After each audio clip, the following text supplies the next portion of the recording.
The moon isn't as quiet and unchanging as many once believed. Fresh evidence shows that massive boulders are still tumbling down its slopes, reshaping its surface in subtle but significant ways. But here's where it gets controversial. What does this ongoing activity tell us about the moon's geological life? And could it mean the moon is more dynamic than we've given it credit for?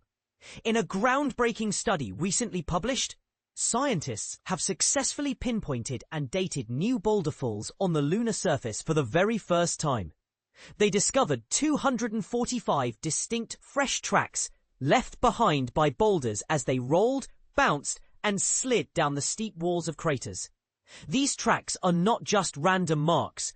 They reveal a story of movement and change on a celestial body long thought to be geologically dormant.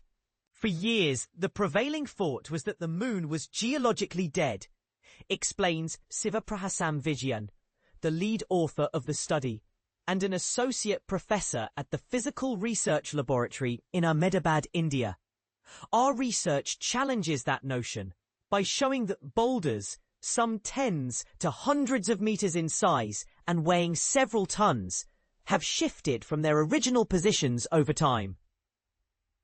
He emphasizes that understanding how recent these boulder falls are is crucial to grasping when and how geological forces have been active on the moon.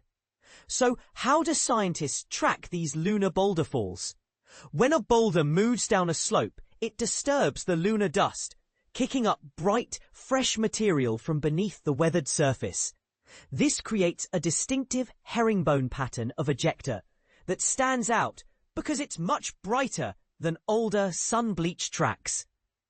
The brightness of the ejecta is a key indicator, says Senthil Kumar Perumal, a principal scientist at the National Geophysical Research Institute in Hyderabad, India, who was not involved in the study. It helps us identify which boulder falls are recent. To find these fresh tracks, Vijayan and his team meticulously examined thousands of images of the moon's surface between 40 degrees south and 40 degrees north latitude. This range is ideal because the sun's angle there makes the bright boulder tracks easier to spot against the darker lunar terrain. After spotting potential tracks, the researchers compared images taken by NASA's Lunar Reconnaissance Orbiter narrow-angle camera from 2009 to 2022 to confirm their findings. But identifying the tracks was only part of the puzzle. To estimate their ages, the team studied areas where boulder fall ejecta overlapped with impact ejecta blankets, layers of debris thrown out by meteorite impacts. These impact blankets are often called the lunar equivalent of fossils because they help date surface events. The craters they analyzed were about 400,000 years old, meaning the boulder fall tracks on top of them must be much younger. The researchers also looked for nearby seismic faults or fresh impact craters that might have triggered these boulder movements. This connection between seismic activity and boulder falls opens up fascinating questions about the moon's internal and external forces. The study culminated in a new geological map of boulder falls published in the journal Icarus. This map highlights areas of recent seismic activity and fresh impacts, pinpointing regions that could be prime candidates for future lunar missions focused on studying the moon's surface and subsurface dynamics. Looking ahead, the researchers plan to incorporate artificial intelligence to automate and refine their search for boulder falls. However, Vijayan stresses that the ultimate goal is to determine whether these boulder falls are caused by internal moonquakes, endogenic, or external impacts, exogenic. Achieving this will require deploying more seismometers on the lunar surface during upcoming missions. Kumar agrees, adding, to truly understand the moon's seismic activity, we need a widespread network of seismometers covering the entire lunar surface, continuously monitoring for decades.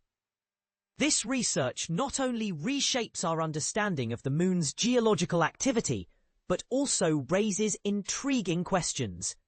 Could the moon's surface be more alive than we thought? How might this affect future lunar exploration and habitation plans? And what does this mean for our broader understanding of planetary geology? We'd love to hear your thoughts. Do you agree that the moon is still geologically active? Or do you think these boulder falls are just rare, isolated events? Could this new evidence change how we approach lunar exploration? Share your opinions and join the conversation in the comments below. For those eager to dive deeper into space topics, join our space forums to discuss the latest missions, celestial events, and more.